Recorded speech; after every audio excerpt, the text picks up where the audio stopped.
Feng Shui is a philosophy and practice that originated in ancient China, focusing on the idea of balancing the energies of a space. It encompasses many aspects of life, including health, career, relationships, and wealth.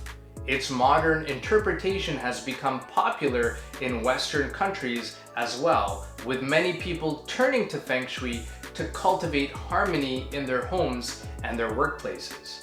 Feng Shui is based on the traditional Chinese belief that everything in a space has its own energy or qi. The goal of Feng Shui is to balance these energies to create harmony and promote well-being.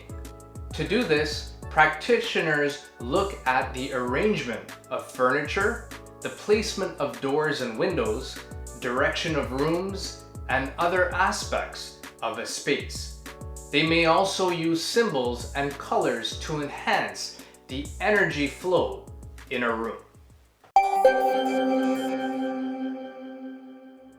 For more videos like this, please like this video and follow us here. Thanks for watching.